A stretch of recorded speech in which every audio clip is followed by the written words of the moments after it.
interventions were improving. And the specific improvements we saw were in the UPDRS, which again is a measure of how severe their Parkinson's disease is. So these people were able to move better after the interventions. They could also maintain a position with one foot right in front of the other for a longer period of time after the classes. And during their walking, they spent more time on one foot, which is an indicator that they had better balance. People who spend more time during walking with both feet on the ground are people who have a higher risk of falling. But perhaps the most important of all of these results is the one at the bottom here, and that is that of the 3 interventions, only the Tango group showed improvements in quality of life. There were no changes in quality of life in the other groups. So from the study, we can conclude that all 3 of the interventions that we looked at are possible for people with Parkinson's disease, and all of them can benefit balance. But that the people who participated in the Tango group always had improvements that were equal to or superior to the improvements in the other interventions. And only the Tango group improved in quality of life. So based on these data, if we had to choose one of these interventions for the next study, what would you choose? I wonder. Obviously, we like the Tango, and we were glad to see that it was the best of the interventions for addressing these problems. So in our next study, we wanted to look at issues of frequency and duration to see, can we get these benefits in a shorter amount of time? Do we have to have people come for over 10 to 13 weeks, or can they dance for a short period of time instead? So the third study that I'll tell you about is what we called our intensive Tango study. And this is a photo taken by a friend of mine of what I consider to be a pretty intense tango. So our objective here was to determine what are the effects of just a 2-week period of dancing on balance and walking in people with Parkinson's disease. In this case, we had a group of 12 people, and they were very similar to the people who had participated in our other studies. So we felt comfortable comparing the results from this 2-week class with the results we had already obtained from a 10-week class. I should tell you that in these 2 weeks, the people were dancing 5 days a week, and each class was 1.5 hours instead of 1 hour.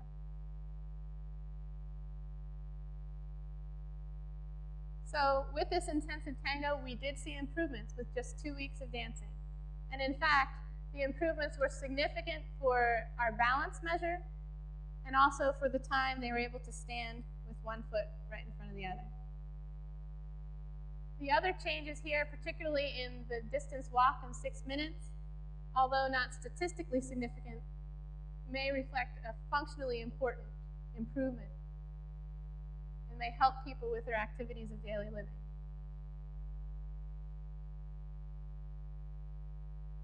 We also saw changes in walking after just 2 weeks of dancing the tango. We saw an increase of walking speed for both forward and backward walking of 0.1 meters per second. And that amount of improvement is considered to be functionally significant for tasks like being able to get across the street in time before traffic is coming. We also saw reduced variability from one stride to another in their walking, so their walking pattern was more regular. And they took larger steps when walking backward. So this is in keeping with the other study I told you about, where again, we're seeing these very important changes in the backward direction, which is the direction that people with Parkinson's disease have the most trouble with. So why is it that tango is effective for these people? What are the possible mechanisms by which tango may be helping them? I'm going to propose a couple of different hypotheses here. These are just our ideas right now. We don't have any information to support them, but we would like to get that information with future studies. So one possibility is that the basal ganglia, which are the parts of the brain that are most affected by Parkinson's disease, may be particularly important for controlling dance movements. And we say this because there was a study done using PET imaging so a method to look at brain activity.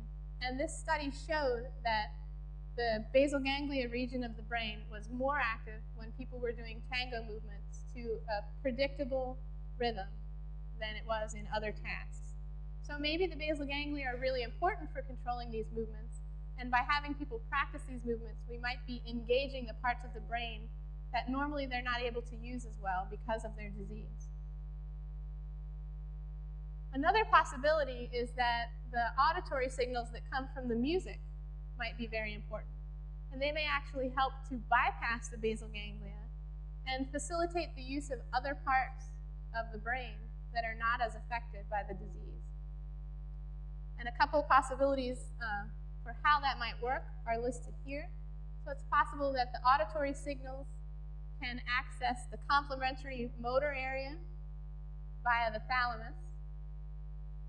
Or it's also been proposed that maybe auditory signals can help to activate the premotor cortex via the cerebellum.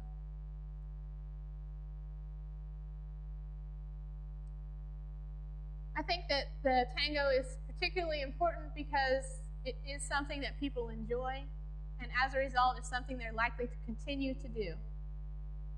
Adhesion to an exercise program or adherence to an exercise program is always a problem. In the United States, 60% of people who are older than 65 do not achieve the recommended level of activity, the physical activity that they're supposed to do each day to stay healthy and fit. And if we look at people with Parkinson's disease, they're typically even less active. So their activity levels are about 15% lower than healthy controls of the same age. And we know that social dance can help to facilitate motivation. So again, tango has that benefit to help keep people involved over the long term. So in summary, there are multiple alternative approaches to exercise that are feasible for people with Parkinson's disease. And the good thing about these forms of exercise is that they don't seem like exercise. We've heard that repeated again and again in the various talks, that it's important for people to be enjoying themselves while they're exercising and not to feel like it's a chore or a burden to exercise. Of the interventions that we've looked at so far, tango produces benefits that are equal to or superior to the other forms that we looked at, which were American, waltz and foxtrot, and Tai Chi. And these benefits can be obtained with just a very short intervention. So people only need to dance for 2 weeks to obtain these benefits, which is wonderful.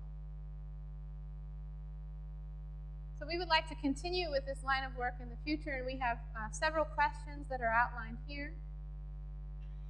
We still have a lot of work to do to figure out the ideal schedule for these interventions. So how often should people be dancing? How long should each class last?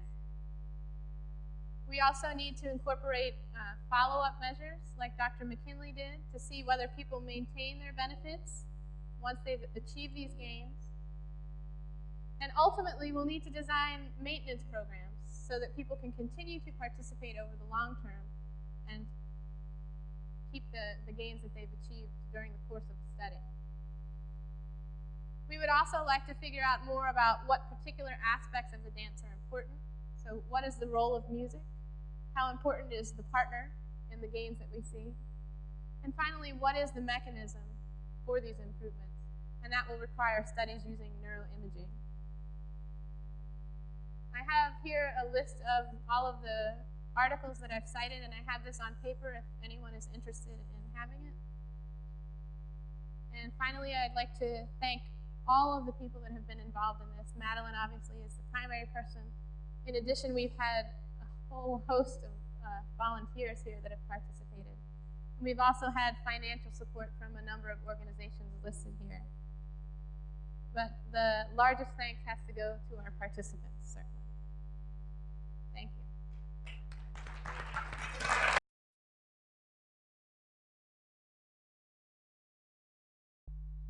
Bueno, desde ya quiero agradecer a la gente de Rosario la gran idea que ha tenido en hacer esta reunión internacional y además el hecho de tener ya estar frente a ustedes para expresarle cuál es mi inquietud como cardiólogo y como tanguero, de qué manera el tango puede ser utilizado como una terapéutica alternativa en la hipertensión arterial.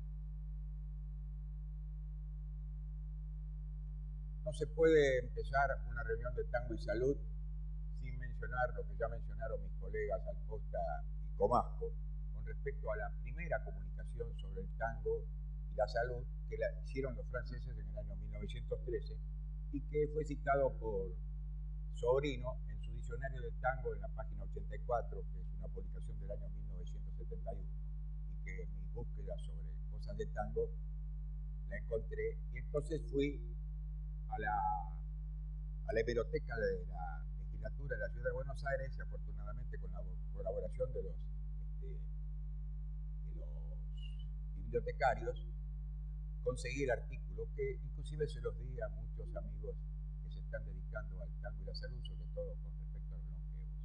Así que no voy a repetir esto porque ya lo han dicho los otros colegas, pero sepan que ya en 1913 la Academia de Medicina de Francia ya decía de las bondades del tango para la salud.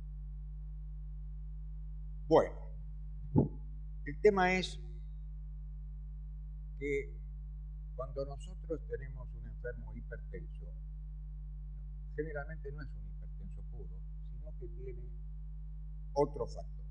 Y dentro de esos factores, uno de los importantes es el estrés. Lamentablemente,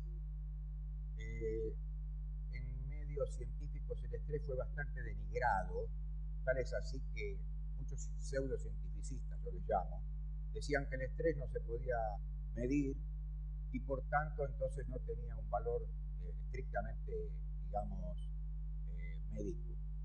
Pero afortunadamente en la República Argentina, en el año 1980, vino un magnífico investigador que se llamaba Robert Elliott, que era de California, que nos dio a los cardiólogos de aquel entonces unas conferencias sobre estrés y corazón que eran maravillosas, en las cuales él, por dos métodos, el método del cálculo matemático y de otro método de videojuego, ya demostró cómo claramente el estrés se podía medir, reproducir, e inclusive yo hice un trabajo en esa época en el cual corroboré que lo que se veía en los métodos de estrés se podían paragonar a lo que pasaba en el individuo en la ergometría. Entonces, tenemos que partir de la base, y lo tengo que decir, a pesar de que a lo mejor ya lo han dicho otros colegas, que cuando uno está ante una situación de estrés, el corazón y sobre todo el sistema simpático produce un aumento de la actividad cardíaca. Y eso produce un requerimiento físico, ante un requerimiento físico-psíquico, un aumento del volumen minuto. Y ese aumento del volumen minuto en las personas normales no produce absolutamente nada. Pero en los que están enfermos, en situaciones extremas puede llevar a una insuficiencia coronaria o a la hipertensión arterial. Entonces, seguimos insistiendo que el estrés emocional ya ahora está aceptado inclusive por la gente del Framingham, que es un factor de riesgo en hipertensión arterial. Y con este criterio les voy a mostrar lo que nosotros encontramos en un grupo de enfermos que hicimos un grupo de contención emocional, que se llamaba. Nosotros teníamos un grupo de enfermos que eran muy lábiles en su hipertensión y sobre todo en el estrés, el tipo de hipertensión que hay es la sistólica aislada. Bueno, junto con dos psicólogas sociales, en mi consultorio hice un grupo de 20 mujeres, eran 20 mujeres, en las cuales les hicimos como si fuese un grupo de alcohólicos anónimos o gordos anónimos, y entonces cada uno traía sus cuitas, cada una, mejor dicho, traía sus cuitas, las contaba y hicimos una planilla especial y le tomamos la presión antes y después de cada sesión. Bueno, y entonces analizamos los resultados desde el punto de vista cardiológico y psicológico. Los parámetros de evaluación fueron, con respecto a la cardiología, frecuencia cardíaca, presión arterial sistólica y diastólica. Y con respecto a la psicología social, afiliación e identificación, pertenencia, cooperación, comunicación, aprendizaje, teleoperatividad, creatividad.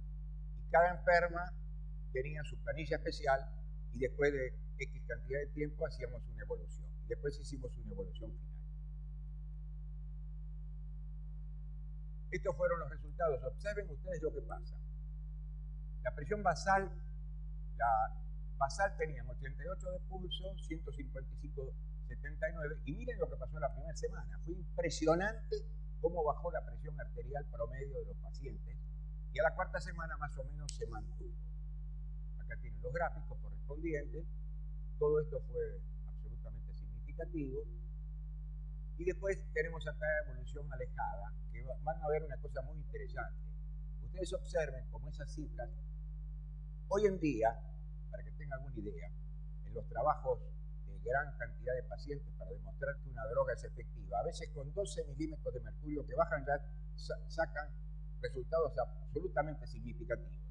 Miren lo que nosotros tuvimos, prácticamente un descenso de casi 20 milímetros de mercurio al mes, y después fue más o menos manteniéndose, y miren lo que pasó al quinto mes. En el quinto mes pasó algo muy interesante. Hubo la invasión a Irak, y también después al poco tiempo estuvieron las elecciones en Argentina. Todo eso redundó para que en nuestras pacientes aumentase la presión arterial. Miren lo que significa una situación de carácter mundial, una situación de carácter local conflictiva. Estos resultados nos han alentado para tratar de ver cómo el tango para nosotros es una cosa que se ha utilizado en muchas enfermedades. La prueba la hemos tenido acá y los hermosos comentarios que nos han hecho recién nuestras invitadas de Estados Unidos y otras personas acá del país, en el sentido de que el tango es una terapéutica alternativa, tanto en neurológica, en discapacidades. Acá hay algunos lugares donde se trabaja con discapacidades que son maravillosos, sobre todo en los Down, y yo he tenido el gran honor de que en mis actuaciones de tango, muchas veces una parejita de Downs sean los bailarines de mi actuación. Bueno, últimamente los amigos de la Fundación Favaloro han puesto una buena pica en Flandes, mejor dicho, una pica en Buenos Aires o en Argentina, y nos han mostrado de que el tango puede ser un elemento muy importante para rehabilitar los coronarios. Y ya han escuchado a Patricia con respecto a los longevos y a la doctora que también nos habló con respecto al Parkinson. Así que eso me inhibe de mayores comentarios. Hay que decir que entonces esa acción del tango no es solamente benéfica en la esfera del ejercicio, sino que agrega un factor socializante, que ya ha sido dicho, y psicológico. Y me atrevería a predecir entonces cómo es un elemento antiestrés. Lógicamente, como yo demostré antes, que cuando trabajamos sobre el estrés en grupos de ayuda, bajamos la presión arterial y en algunos pacientes tuvimos que bajar la terapéutica, nos pareció que la música terapia por el tango puede tener un lugar en el tratamiento de hipertensión arterial. Y yo lo que les vengo a mostrar a ustedes es un proyecto, todavía no resultado, que con mucho gusto he traído algunas copias del proyecto para que los que quieran las lleven, y que a lo mejor en otra próxima reunión podamos aunar los resultados y tener un poco más de información sobre este tema y decidir si verdaderamente la musicoterapia por el tango puede ser útil en la hipertensión arterial. Antes, por lo que veo acá, uno de los concurrentes me está haciendo así con la cabeza porque hemos hablado muchas veces en pequeños comités. Yo creo que de acá tiene que haber un concepto, que la musicoterapia por el tango no puede ser exclusiva de ninguna especialidad. Tiene que ser en el futuro una terapéutica multifactorial, multidoctrinaria. Tenemos que aunarnos los médicos con los psicólogos, con los bailarines, con los profesores de educación física, con todas las terapias que ustedes consideren, para tratar de aunar esfuerzos y aunar factores que puedan influir para tener mejor salud. Bueno, nuevamente acá tenemos los factores de riesgo y el estrés emocional, que es el que nos ocupa, como factores que pueden ser modificables. Eso es la gran ventaja que tienen estos factores. Bueno, el programa que les voy a presentar es determinar por un examen clínico, electrocardiograma, laboratorio, un estado del paciente hipertenso y los factores de riesgo que tiene agregados y volcarnos en una historia clínica especial que está presentada. Evaluar por ergometría cuando se pueda, con un protocolo especial que es un BRUS modificado.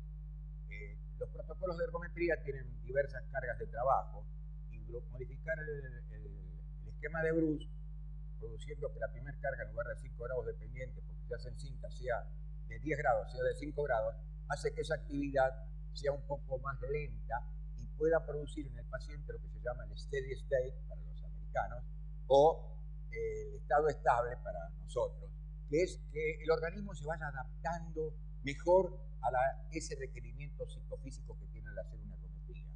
O sea que busque una mejor homeostasis. Bueno, en este tiempo lo que vamos a hacer es descartar enfermedades que puedan contraindicar. Ustedes piensen que cada vez que necesitan un enfermo que vaya a sus lugares de trabajo, lo primero que le piden es un OK cardiológico. Así que lógicamente en este caso, que son hipertensos, si se puede hacer una ergometría sería mucho mejor porque se descartarían una coronariopatía, arritmias, enfermedad vascular periférica u otras noxas cardiológicas.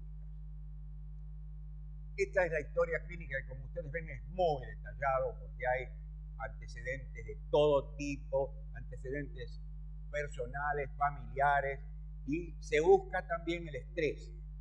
De qué tipo es, si es familiar, sentimental, laboral, enfermedad, grado, severo, moderado, leve. Y además otro factor más que estoy tratando de hacer estudiar por grupos de antropólogos, que es el lugar de nacimiento, si es urbano, suburbano, rural, y si hay desarraigo. Yo tengo la opinión de que el desarraigo es otro factor a tener en cuenta como elemento de agravamiento de la hipertensión arterial. Y tenemos ya algunas referencias al respecto. Bueno, acá es enfermedades patológicas, si es que han tenido, y después cómo se evalúa, los parámetros al iniciar el proyecto y la primera evaluación que se hace generalmente en la semana, después al mes, después a los 3 meses, etc. Este es el esquema de BRUS modificado, como ven, 5 grados de pendiente en lugar de los 10, que es lo inicial, y con una disminución también de la velocidad, lo que hace que el paciente actúe con una carga media a la inicial del esquema de BRUS práctico. Y nosotros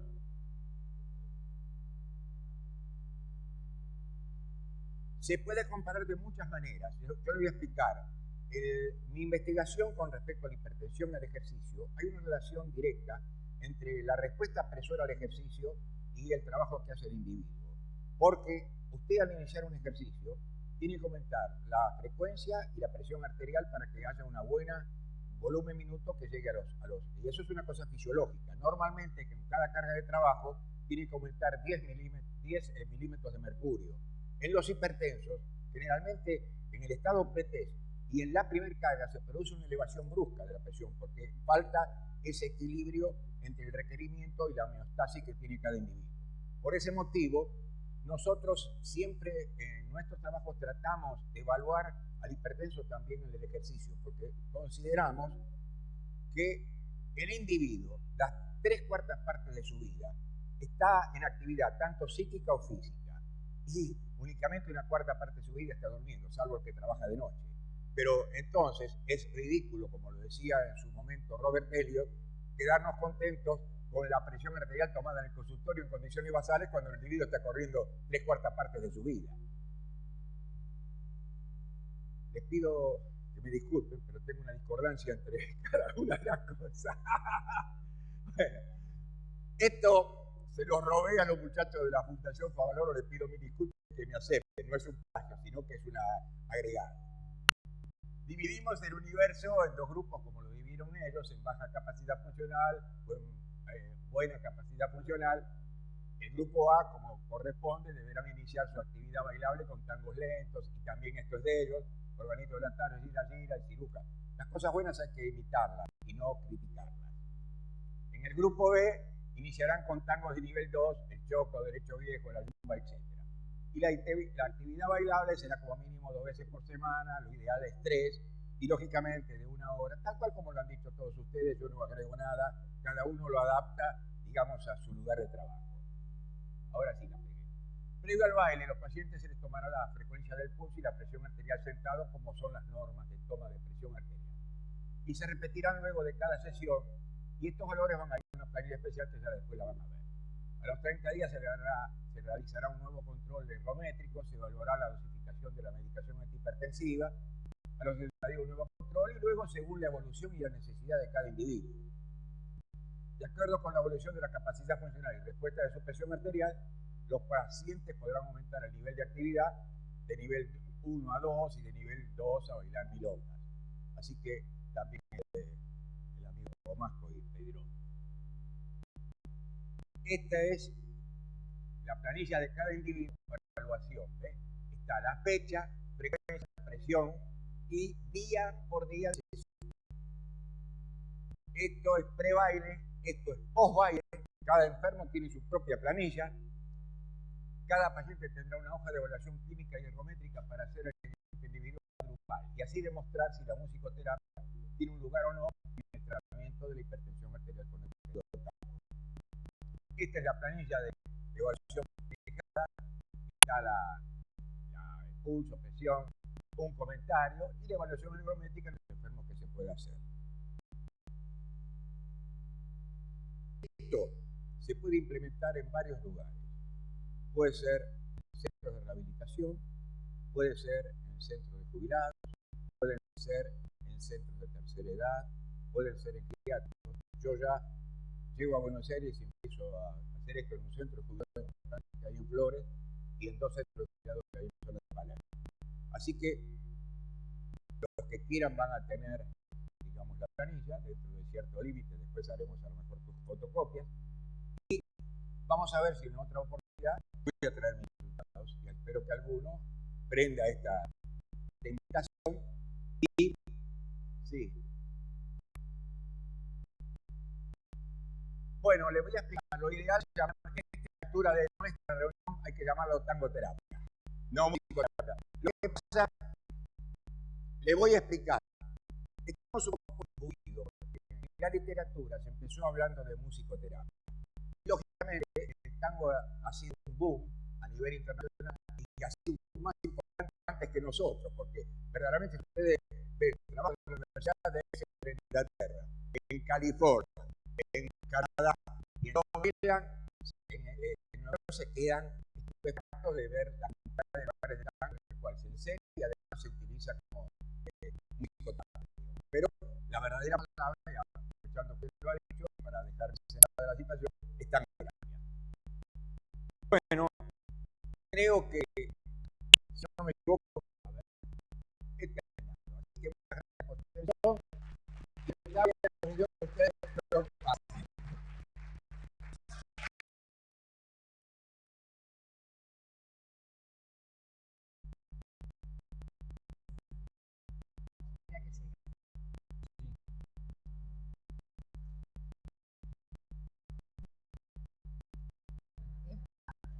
No dijo todavía. La noche.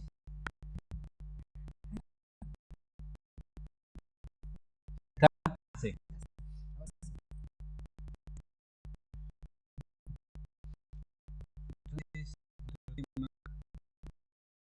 antes cómo está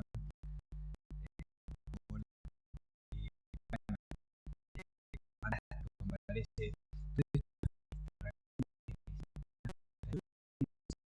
dejando por parte ¿no? Se pasa porque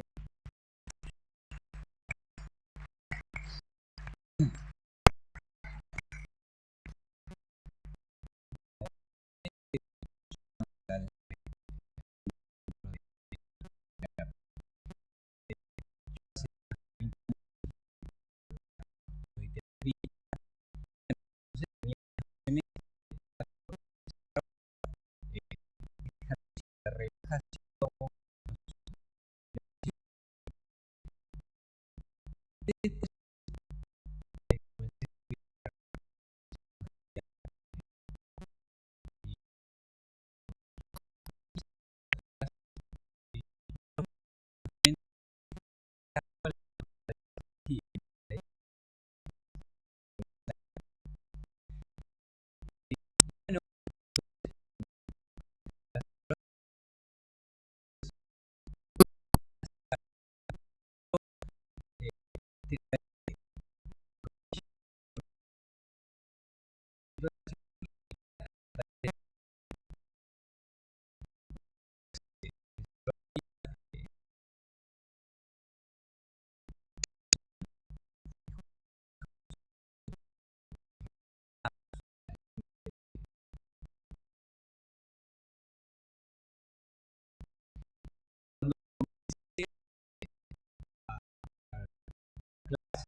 comencé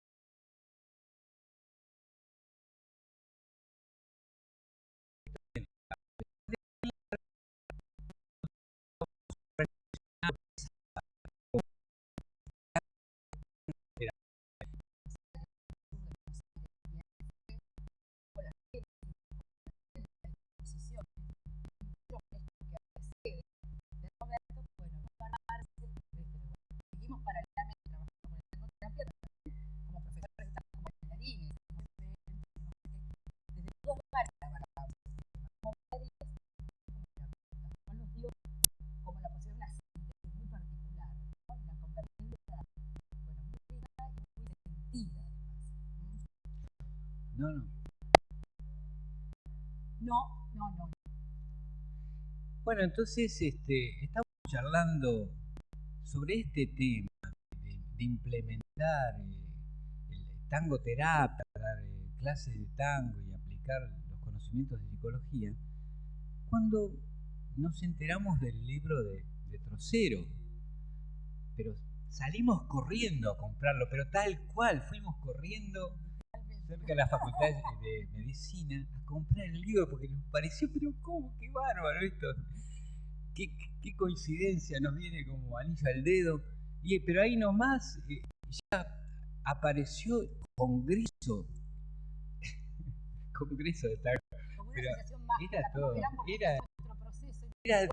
era desbordante la emoción que sentíamos. Bueno, y así fue que, bueno, estamos acá, ¿no? Bueno, esto más o menos es recorrido de un poco la historia. No, yo particularmente no voy a hablar de las propiedades particulares del tangoterapia porque está muy bien expuesto por los médicos y otros, ¿no? Solo quería agregar como un ejemplo, ¿no? de lo que me sucedió a mí en esta época invernal que comenzaba, bueno, la gripe, el resfrío, la tos. Empecé con la tos y digo, no paraba de toser. Digo, ¿cómo voy a ir a milonguear si la tuve que empezar a toser ahí en el medio? Digo, pero tenía que ir a dar la clase con Mirta, ¿no? Entonces, bueno, voy, qué sé yo, vemos. Pero era mágico, era empezar a bailar y la tos desaparecía. Yo no podía creer, por eso, así que solo ese ejemplo, ¿no? En realidad el tema que nos convoca es pasión femenina. ¿Por qué pasión femenina?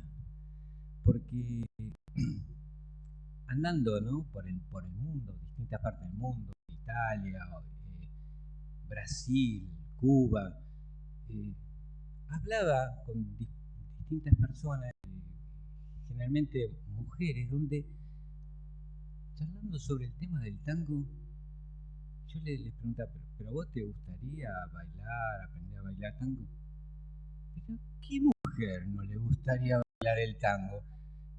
Así me lo sé, con una expresión como, mira lo que me venís a preguntar, ¿no? Era como que el tango, y esto lo escuché muchas veces, ¿no? Yo noto algo especial en esta sensación en la mujer, lo que la seduce bailar el tango.